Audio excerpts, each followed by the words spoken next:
We often hear about the high-profile breaches, but here's the thing. Smaller organisations are becoming targets more and more every day. Everyone and everybody is a target. One of the key myths I hear a lot when it comes to SMEs is that I'm too small to be a target. Sarah Armstrong-Smith, author and co-host of the Cyber Sisters podcast, began her career in business continuity before moving into crisis management and cybersecurity. 80 to 90% of all ransomware targets are against SMEs, and the average amount of that ransom is around €350,000. In today's episode, we're diving into why it is more important than ever to not underestimate the importance of cybersecurity, no matter your business size. Hello and welcome to Trust.ID Talk. I'm your host, Michelle Davidson, and today's guest began her career in business continuity before moving into crisis management and cybersecurity. She has a wealth of experience in helping organisations navigate the challenges of digital security. I'm delighted to welcome author and co-host of the Cyber Sisters podcast, Sarah Armstrong-Smith. Great to be here, Michelle. Thank you. So, Sarah, when we met to discuss this episode, we talked a lot about business resilience and why cybersecurity shouldn't be overlooked. And we'll come on to that in more detail later. But you shared a digital security myth with me. Do you mind sharing that with our listeners? Yeah, I think it's very topical, exactly what we're talking about with regards to small, medium enterprises. And I think the real thing that's important for everybody to think about, irrespective of how big their organization is everyone and everybody is a target. Now, one of the key myths I hear a lot when it comes to SMEs is that I'm too small to be a target. Why would anyone target me? But the reality is, Michelle, as we know, is when we think about the motivations of some of these attackers and what they're after, ultimately they're trying to monetize their attack. And that typically means they're after data. And small enterprises, just like any other size enterprises, have lots of data. So if you think about if you're a doctor's surgery, maybe you're a law firm, and some of those might be quite small, but you can really see that actually they have really critical and sensitive information, just like any other organization. And why are small companies such big targets for threat actors? When you think about, if I'm trying to make as much money as possible, wouldn't I go after the big ones? Well, yes. If you're a big ransomware operator, you're probably looking for that payday. But the reality is a lot of big enterprises have very good security. They have dedicated security teams.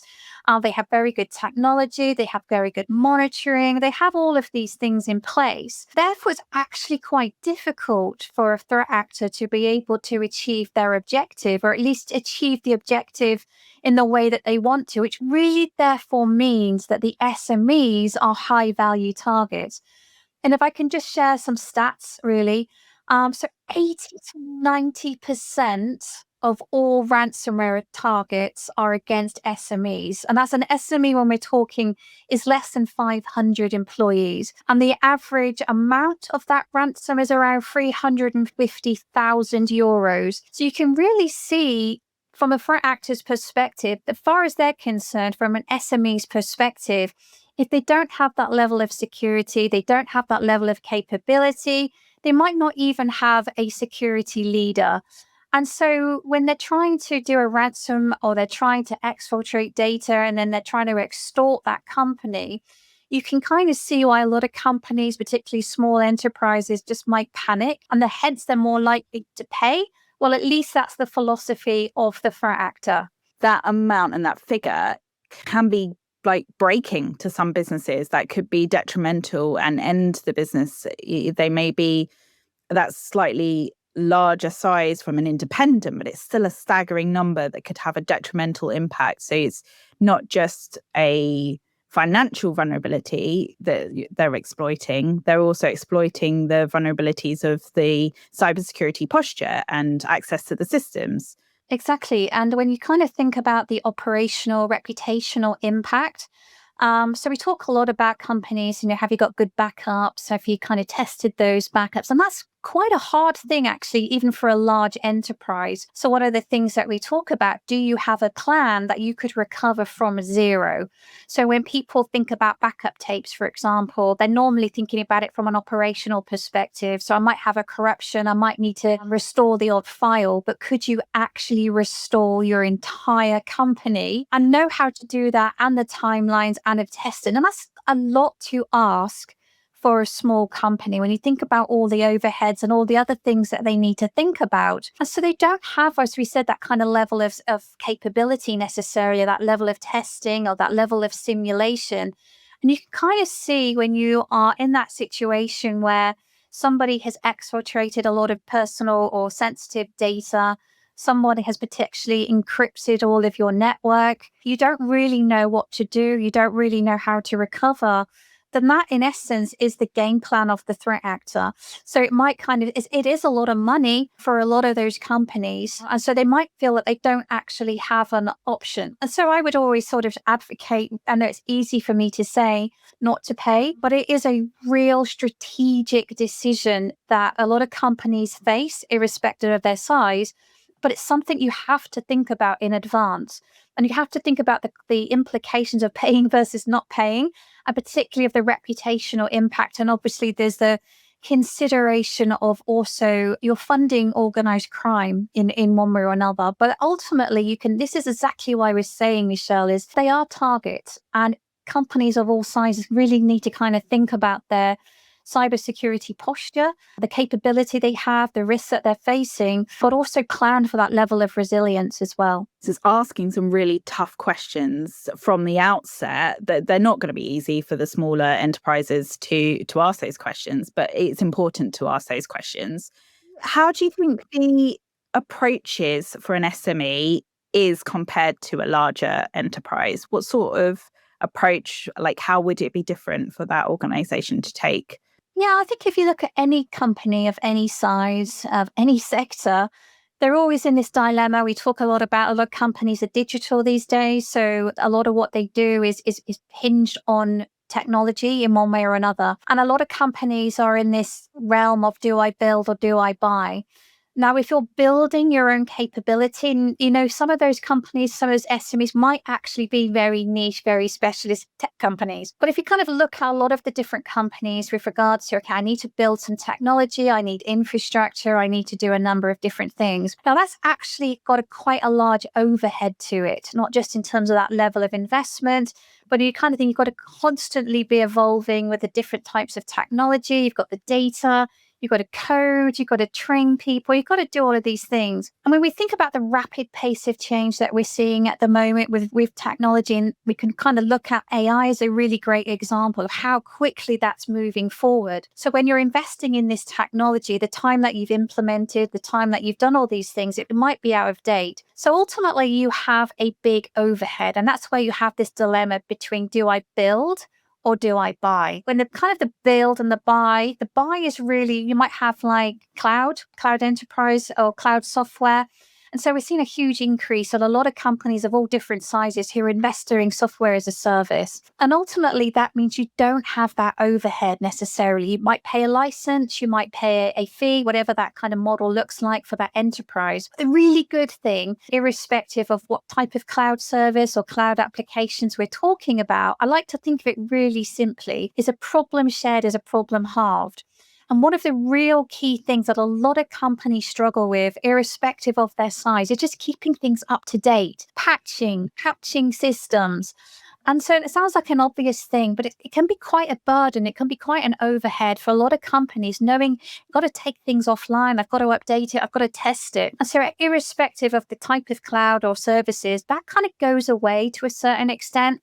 Whether it's the cloud service provider, it's the application provider, all of a sudden, all of those things are taken care of in terms of the application layer. So that makes it easier for you to start to embed, to kind of do a lot of these things. Now, what I would just say as well, Michelle, is it doesn't mean that you can just throw things over the fence to that software provider or cloud service provider or whoever it is that you're investing in. There's two things that are still really, really important for companies of any size. And it's quite simple, really. So the first thing is you're always accountable for your data. So whatever data you're putting into an application or putting into an AI model or putting into a cloud. So you've got to be really cognizant about what data are we talking about. Is it personal data, financial data, any type of sensitive data, the controls you have to have around that. But the second thing is also, what are your users doing with that data and the controls? So you might kind of think about it from an identity perspective and kind of put it really simply. If you have role-based access controls, so if you're in HR, for example, you're going to have more stricter controls around who can access personal data. And you want to make sure that somebody who's working in a call center has good controls over what customer information and accounts that they're accessing and to what degree. And so that's really the simplicity of it. And that's one of the ways in which small enterprises in particular can continue to innovate, they continue to scale, they continue to do all the things they need to do. But some of the security issues potentially go away as a result of the fact that a lot of these companies, cloud application service, cloud service providers have already invested in a layer of security that may be built in. So you've kind of touched on quite a few good points there, and I just want to summarize and maybe lead up to some other questions. Really does depend on your provider. So picking the right provider to support you through that process. But by doing so, you're also gaining access to a wealth of expertise that as a smaller enterprise, you may not have in-house. So that is an advantage of doing it that way.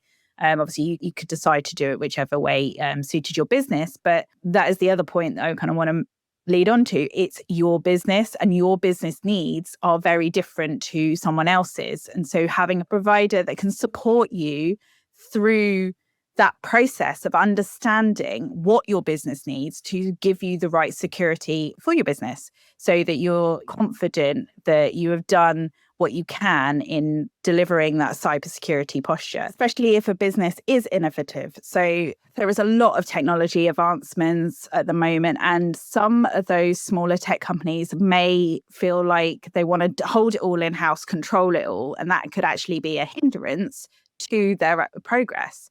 How can smaller enterprises ensure their security measures don't hinder their progress and ideas?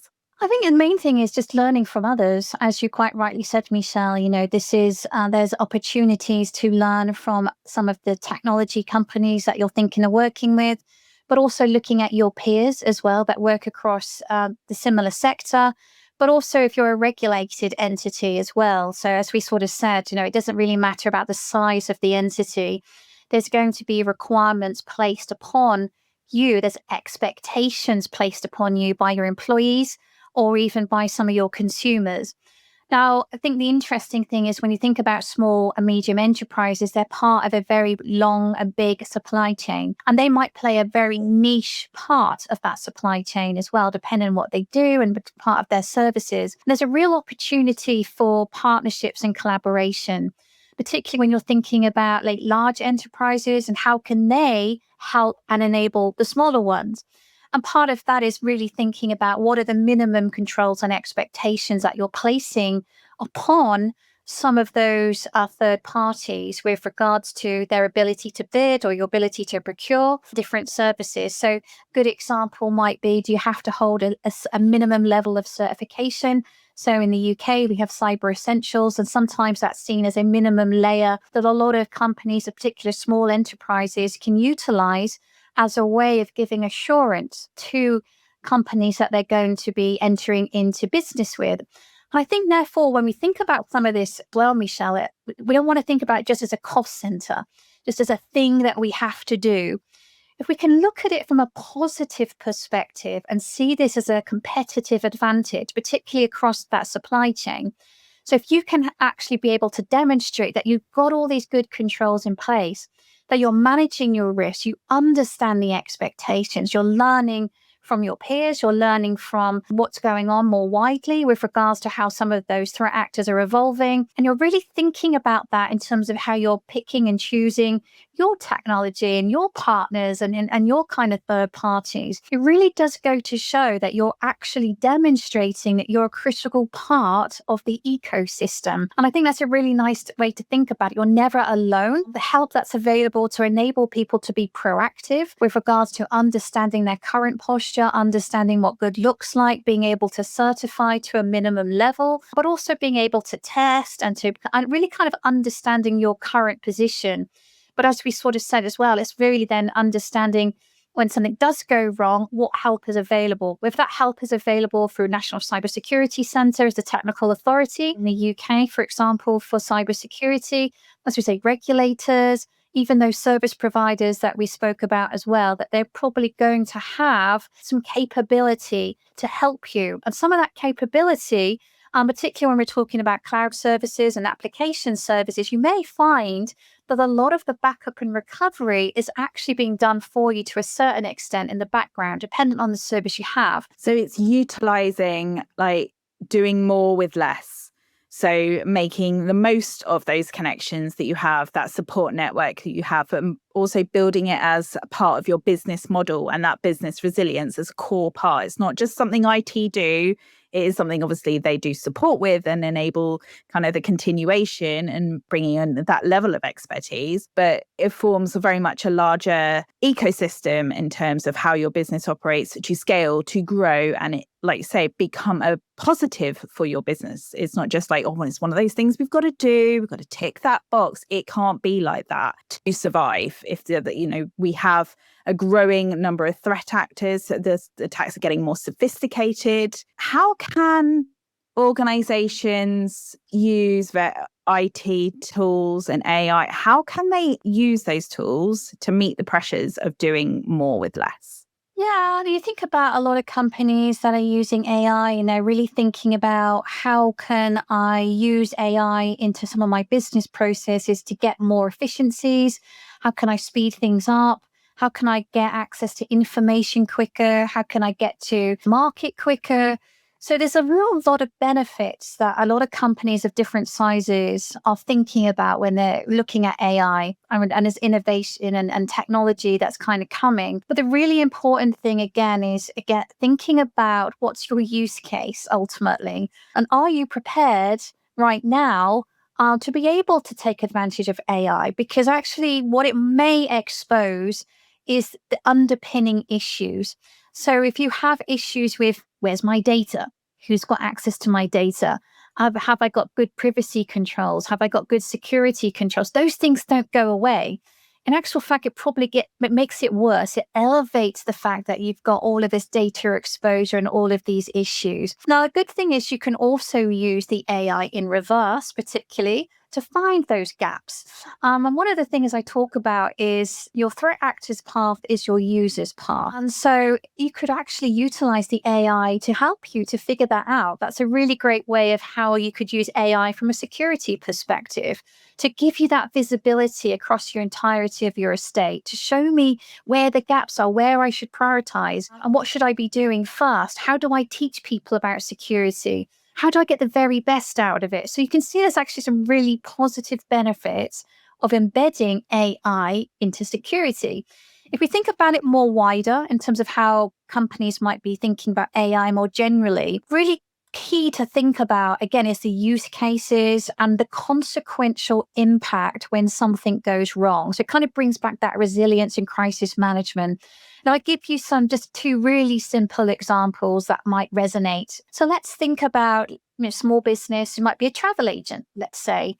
And so part of that, you're thinking about maybe having an AI, a chatbot. And so wouldn't it be really nice if somebody's coming into town for the weekend? They want to kind of have an itinerary. We want to show them all the cool places and museums to go. And so we kind of give them a list of different museums and different things they can go. Maybe we'll book a restaurant for them. Really nice and cool. Now, if it happens to be that the AI got the time wrong for a museum, it's a kind of an inconvenience, no consequential impact, maybe a little bit of annoyance when that person turns up, but no harm done. If we then put that same kind of chatbot into a financial services, maybe somebody who's trying to apply for credit or they're trying to get a mortgage or anything like that or a loan, And that is not set up properly, or it's not looking at your credit file properly. It's making decisions, making automated decisions about you, your credit worthiness, and all of a sudden you find that you're actually being refused credit. And that information is now being uploaded to credit reference agencies. It could just be, you got the wrong John Smith. So it's really, that is a consequential impact as a result of the AI doing automated decision making. But you can kind of see both companies are just trying to do the right thing. They're trying to help their people, their consumers gain access to their services.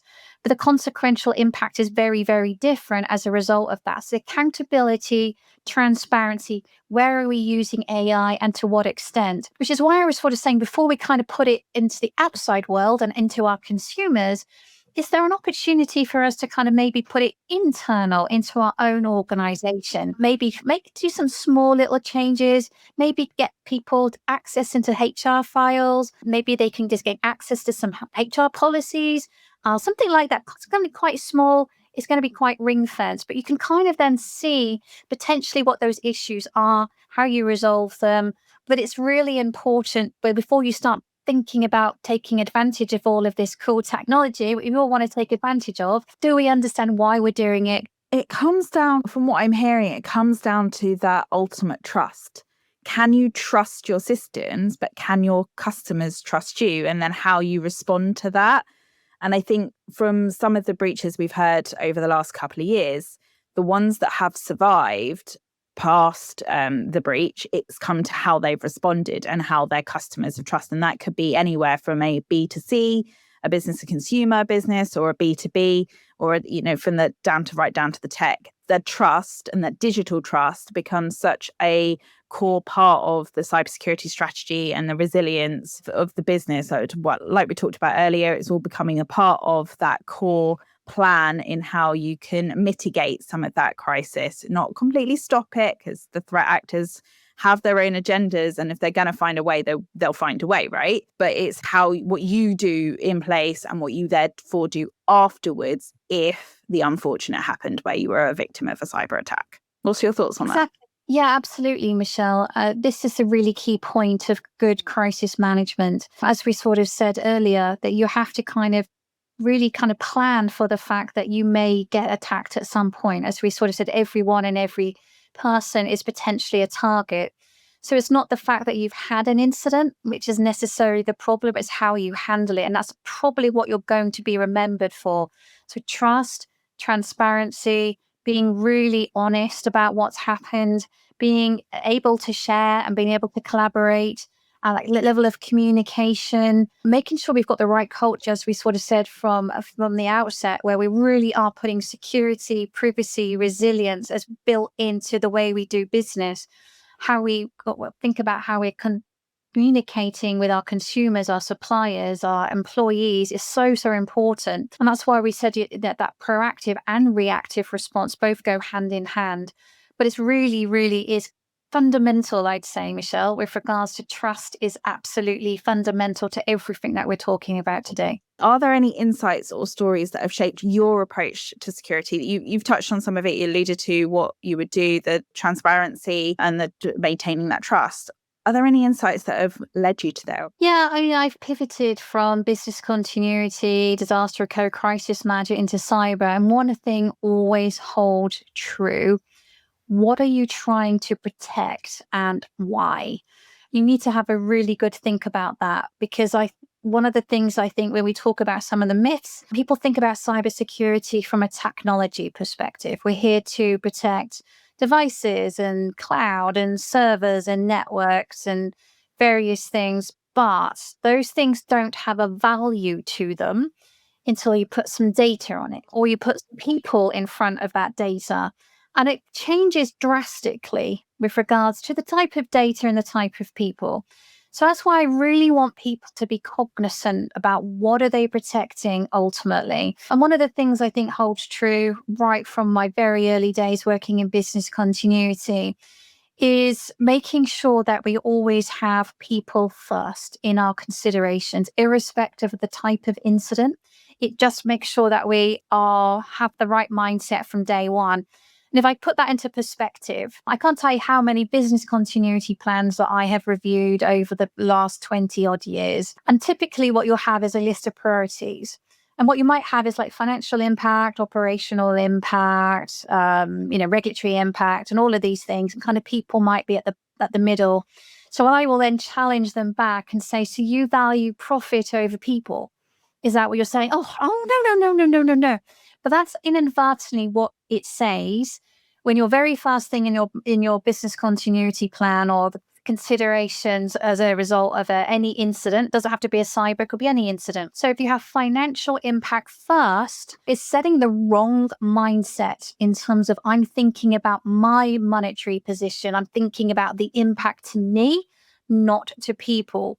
So by having people first, always very, very simple to think about, it just means that it doesn't matter what type of incident we've had, if I'm understanding the impact to people, whether that's our employees, whether it's our consumers, whether it's our partners, we always make sure that we're thinking of them first. And that can be from a security, a safety, just a monetary perspective, whatever the case, but it really just sets the right mindset. And that's kind of one of the simplest things I would always encourage people, is just to make sure that when you're thinking about how you're measuring risk, or when you're thinking about your plan, or how you're going to respond to a plan, or all of these things that you have to kind of think about, is the people element is number one priority. And if you get that right, everything you do from that point forth will have the right mindset. And at the time, if you have a cyber attack, you may not feel like you know what answer is right. But having that transparency throughout from the very beginning of your cyber resilient plan, like you just kind of said, being transparent in that plan, whether it's your profit or your people, can make a big difference. So that transparency doesn't just happen post-attack. It comes right back to the beginning of what you're protecting and why you're protecting it. And we always like to ask our guests, what is the one piece of tech you could not live without? I have to say my phone. So I actually have two. I have one that is a personal phone and one's a work phone. Now, you won't believe it, but my work phone was completely dead this morning, wouldn't turn on. So I'm kind of having a little panic. You don't realize how much of your world is this in one tiny little device and how dependent we've become on some of these devices. So I can go to my calendar in my, laptop and everything else, but that means I have to take my laptop everywhere. That means I have to connect the laptop to a network to get all the latest information. I think it's a really great way of thinking about just how dependent we've become on technology. Particularly when we talked about AI as well, is that's getting embedded more and more and more into different applications and services. Some of it we don't even know. And some of it we're going to get so dependent on. We just get dependent on these little chatbots and things just being there that it becomes just so embedded into our day-to-day life. You almost can't remember what it was like without it. It's interesting. We've had phone as an answer a couple of times now, and it is just amazing how one small device, we do become so reliant on it. And when it does die, because they do have batteries. Batteries are not infinite with their timelines. You just become a little bit lost. And it's a bit like some of the incidences where people lost access to a lot of their business data. Imagine what happened if you had a cyber attack. I know that's taking like one device and then escalating it. But if you feel that way without your phone, how would you feel if you didn't have your business? Exactly. And you've got to think about, how critical is that application or that service that you're providing to that third party? Do they feel completely lost without it? I think if you're in that kind of mindset with regards to, that's why I sort of said, what is the consequential impact to that individual or to that company as a result of losing that service, just gets your mind in the right place about how important it is to keep these services available and online to meet the expectations of your consumers or employees who are dependent on that tech. Well, sadly, that is all we've got time for today. Sarah, thank you for joining us. You're very welcome, Michelle. Thank you. But for now, this has been Trusted Talk. Until next time. Thank you for tuning into Trusted Talk, the digital certificate and identity security podcast. Today's episode wasn't just about information, it was about arming you with the knowledge to make critical security decisions immediately. If this episode gave you practical takeaways, don't wait. Subscribe to Trusted Talk on your favourite podcast platform and consider leaving a review to help other security professionals discover these essential insights. For even more urgent resources like regulatory updates and automation tools, head over to globalsign.com. Join us next time as we tackle another pressing topic in digital identity and crypto agility. Until then, stay proactive, stay secure, and thank you for listening.